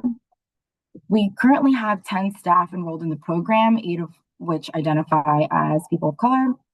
And nationally, Relay students are identify as teachers of color, 70% of them, and they say that they have a 95% satisfaction rate with the faculty, quality, their instruction, and what they're learning to become successful teachers in the classroom. Overall, the program has a 91% retention rate of folks teaching beyond 3 years. Next slide. So what does this partnership include, or what are we requesting? We're asking for scholarship coverage for the remaining tuition costs after federal aid and tuition reimbursement for our staff. The payments are made directly to Relay so that students don't have to manage that. We send the payment directly to Relay. Right now, we're asking for support for 15 staff members, 10 new candidates, and we're focused specifically on shortage areas, specifically math and science, and then 5 that are continuing on to year 2 of their programs.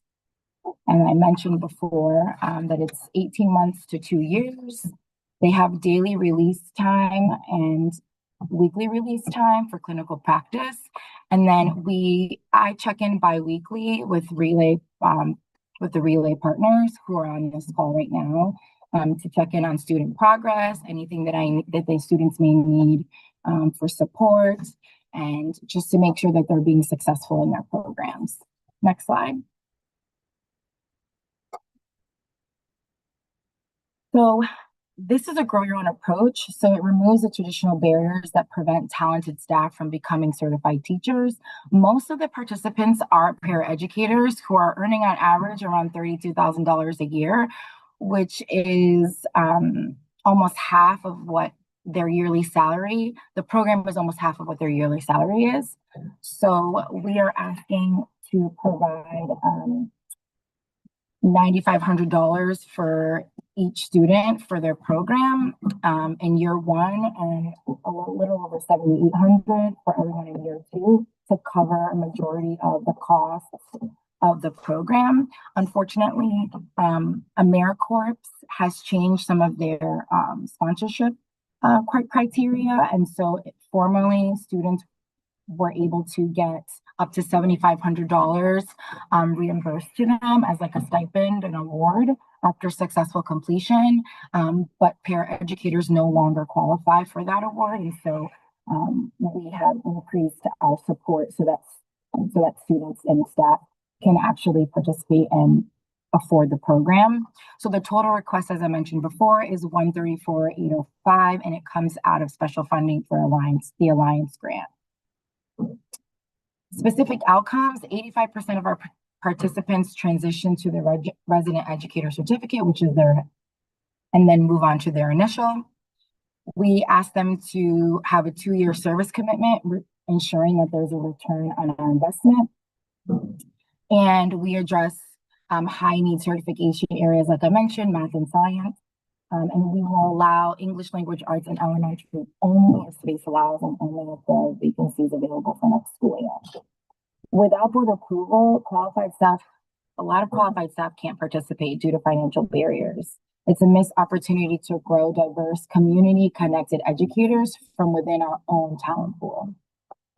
Next slide. So in terms of assessment and progress monitoring, our goal is to meet or exceed 85% participant certification rate, to 75% retention in graduates of the program, to make sure that the folks that are participating in the program reflect the demographics of our student population, and address the high need certification areas that the district needs to fill. I mentioned before that we have bi-weekly check-ins, and I'm getting quarterly reports on participant progress. So we're constantly being aware of how the students are doing in the program. And then we have an annual evaluation, a review completion and retention rates.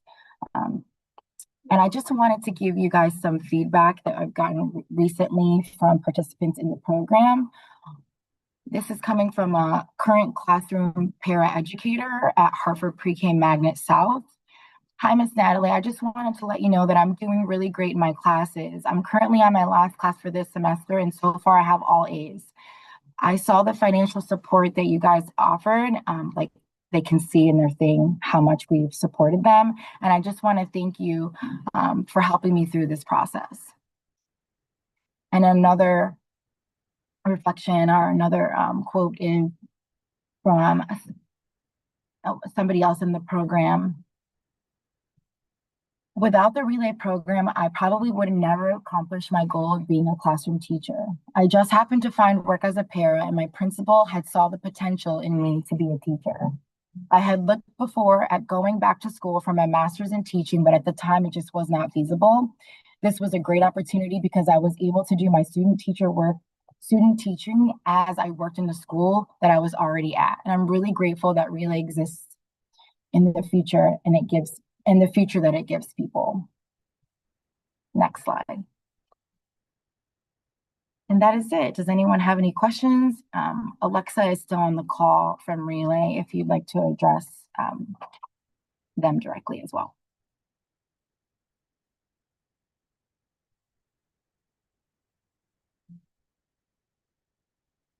I guess that's a good sign. No questions? Okay, can you hear me? I'm sorry. Yeah. I was trying to unmute. Sorry about that.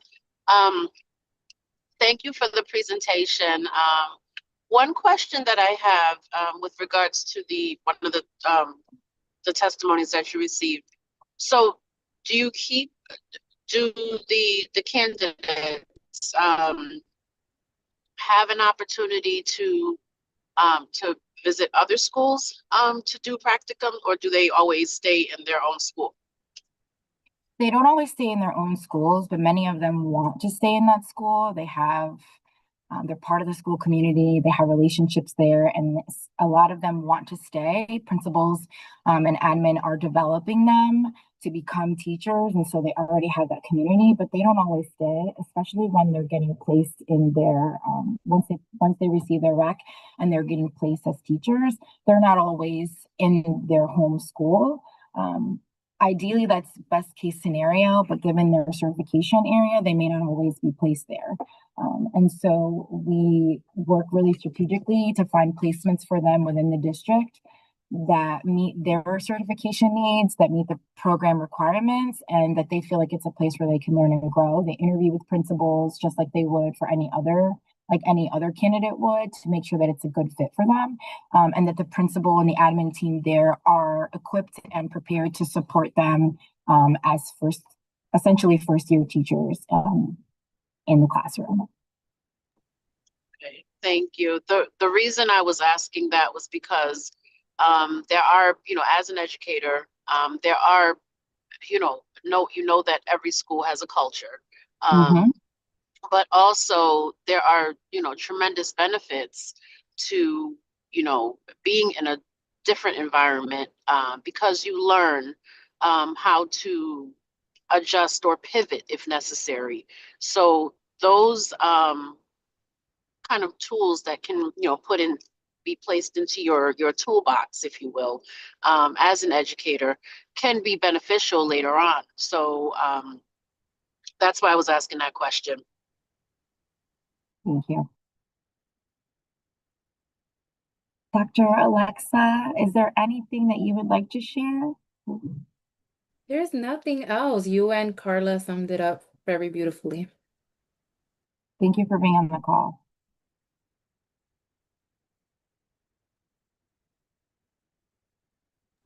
And I do not see any more hands up. So thank you so much for that presentation. I'm trying to see, do we have one more, or is that it, Christina? Christine, are you there?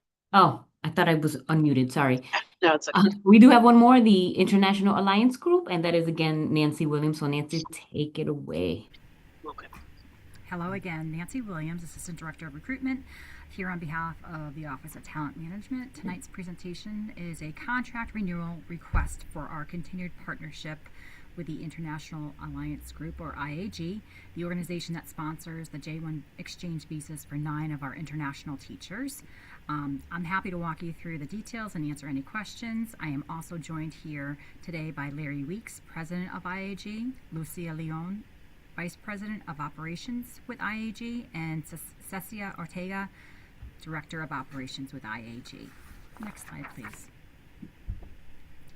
This is a request to renew a 1-year contract with IAG running July 1, 2026 through June 30th, 2027 at a total cost of $90,000.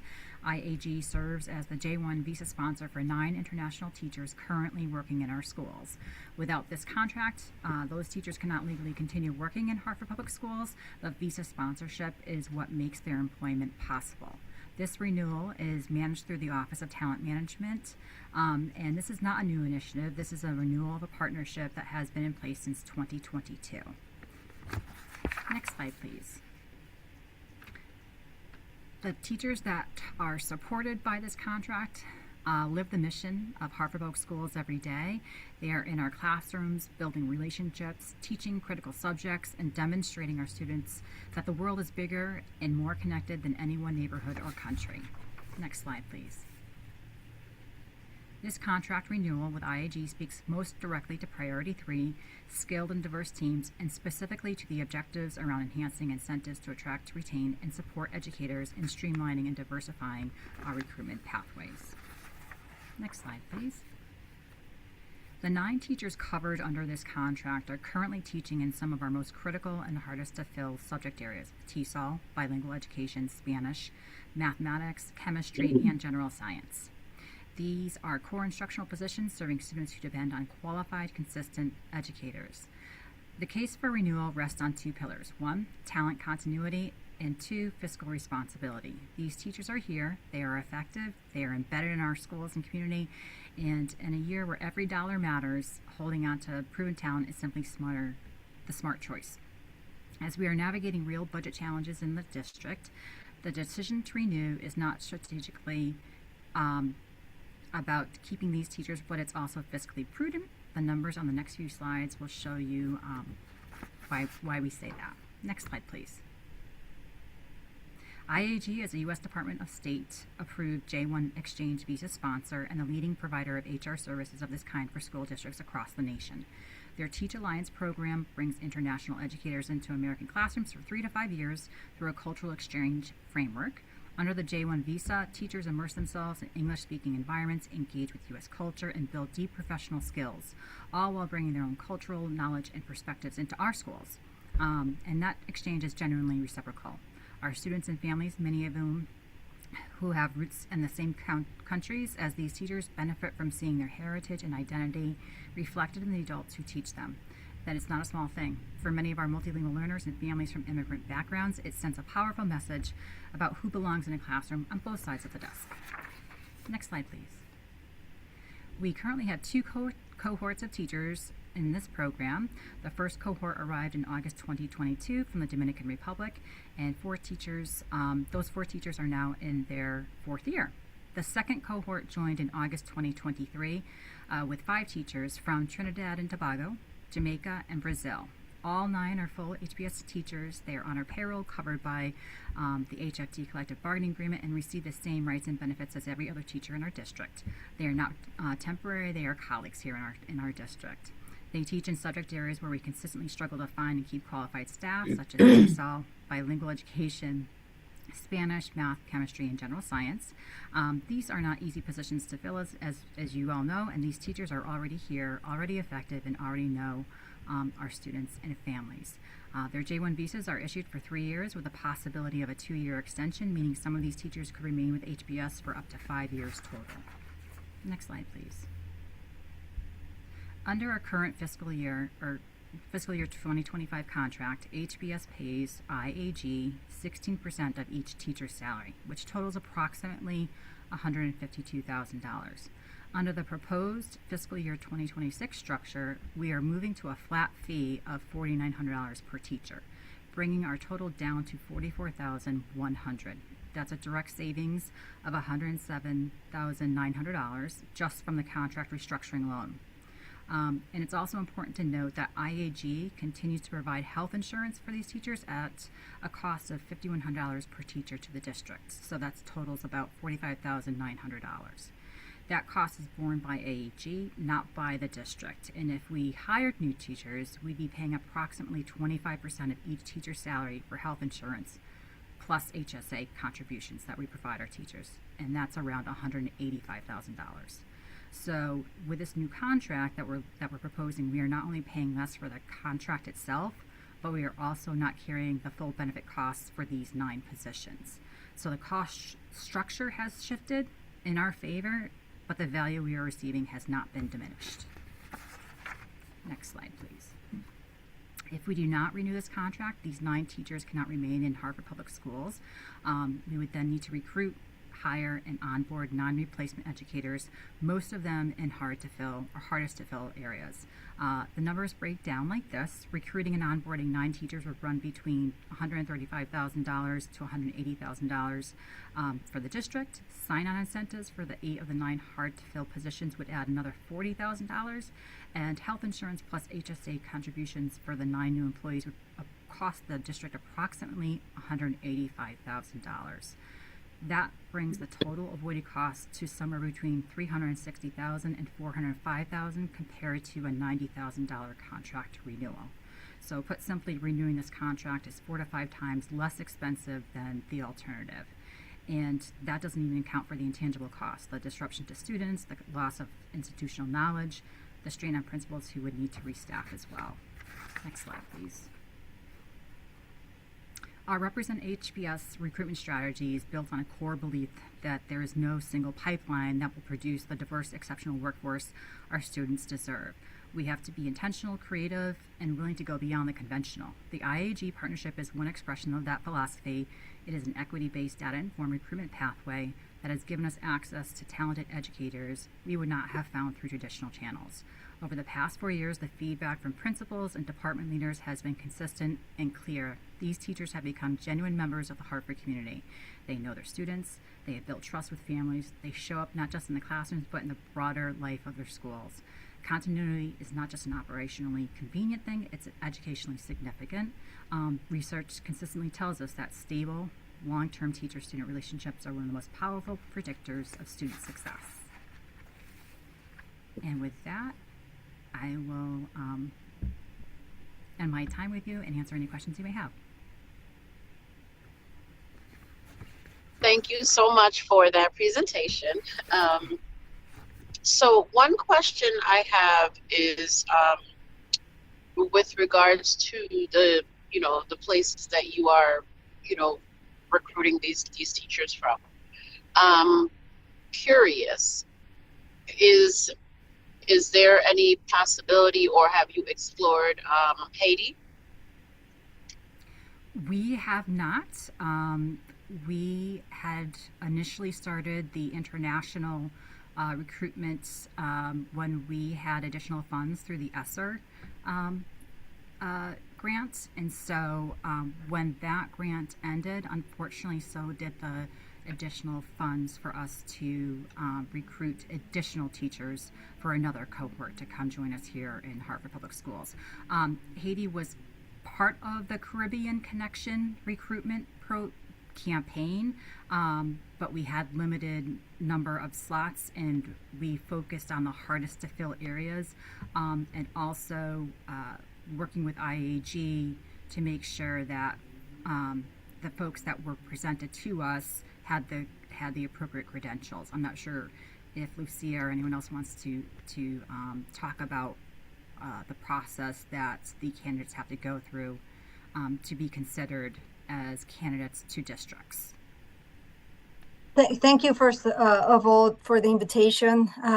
We love Hartford. We know that our teachers love their community, their teachers. They just are so happy to be there. So thank you for the presentation and the invitation. So the process for us to, and also you hit, I think, each of the key points on why we ended up with these 2 cohorts and their profiles. The way we do our vetting and our screening is we review that the teachers are compliant with all the J1 visa requirements that are set by the Department of State. And we also make sure that they can get certified at the state where they will be teaching. So I mean, I could go in more detail on the full process. We check their English, we check their credentials, we make sure that they at least have 2 years of experience in their home country. They do have to have a bachelor's degree, at least in education. Most of our teachers also have a master's degree. Experience, and English proficiency. I don't know if I already said that. I don't know if you have any other question. I'm happy to answer. Thank you so much for that. But the other question that I have is, what are you doing? I know that, right now it's that the visa is good for 3 years and can possibly be extended for another 2 years. Once they come up on that, final 2 years, or, that last year of that extension, what other options do they have to stay? So it's when they come here under the J-1 visa, they're here in Connecticut under the Visiting International Teacher Permit, which is supposed to be a cultural exchange, with the understanding that teachers are supposed to, or the intention is that after 5 years, the commitment is then ceased, and they can choose to stay in the United States if they've already started to pursue another route, such as the H-1B process, or they would return back to their host country. Some countries require that after the 5th year, they do have to come home. So Jamaica that's a requirement, so they can't move from the J-1 visa to the H-1B visa after that 5th year. And there has been some support with the district, connecting our teachers with immigration attorney to get some guidance if that's something that they're choosing to do after their 5th year or 4th year here with us in the district. All right, thank you so much. And before I pass it on to Board Chair Brody, I want to say that I have had the opportunity to connect with some of the educators who have come from other countries and other spaces, and they are very happy at Hartford Public Schools, and they are making a tremendous impact on our young people. So I wanted to say that. So I'm going to pass it off to Chair Brody. I see your hand is up.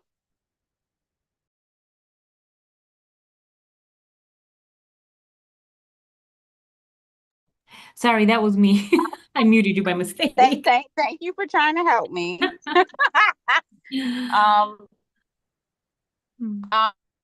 Thank you for the presentation. So my question is, so we are expecting a very limited, short amount of time in this partnership. Correct. The intent was initially that it would be 3 to 5 years with this contract, because we would be aligning it with the Visiting International Teacher Permit. And in discussing continuation of the contract, IAG understands the budget challenges we have here in the district, and was able to come to us with a flat fee rather than the percentage fee, which is markedly less than what we have been paying previously. And so when we crunched the numbers with that flat fee, the insurance, the amount of money that we would have to expend on recruiting and onboarding, as well as the payments for the sign-on incentives, because these are our hardest to fill areas, as well as the insurance that we would be providing as a full employee. It is a cost-saving measure, and it also provides the continuity for our students and school communities as well. I'm lost on the continuity piece, because they aren't our teachers. And I don't think it's for us to think of cost savings in the sense of getting and onboarding our own permanent staff versus a temporary situation. That's not a plus, at least not for me. But my concern, in all transparency, I didn't have a lot of questions for Relay, because those are like our staff, because we want them to stay. But the other contracts in regards to teacher recruitment is the opposite of that. So to me, it's like we're we are getting teachers, we're entering contracts for them. We know they're not gonna stay really for the most part, especially this program. And we think it's good because it's a cost saving, but for teachers and staff to stay and be dedicated to our students, that's the disconnect for me. It's like we're trying to solve temporary problems, but I don't know why we're not just going on an all-out campaign to recruit some awesome substitute teachers from the Hartford and Greater Hartford area, instead of we're spending like a lot of money to basically get teachers for a couple years. Is just not, I think, the best way that we could be using our funds if we're looking to get our staff to stay. All this coming in and coming out is just, I'm just not a huge fan of it, because I like folks who want to stay dedicated to our students. So that's just my thing. But I don't think it's a good comparison if we're saying we'll get these teachers for these years and we're saving money, as opposed to what we would do with onboarding our own staff. I don't think that's a comparison that we should be making. But I guess I may have questions at the board meeting, maybe not, because I'm trying to think through some things. Thank you. I appreciate you sharing that, and hopefully we can continue the conversation at the board meeting if you have additional questions about it too. Well, thank you. Oh, sorry, go ahead. She just said thank you. Oh, okay. Well, thank you so much. And I believe that was our last agenda item. Yes? That's correct. Awesome. That's And I just want to say a huge thank you to everyone who stayed, longer on the call, that extra 30 minutes. It's greatly appreciated, and, the work that you're doing, and we hear you, we appreciate you, and our meeting is adjourned.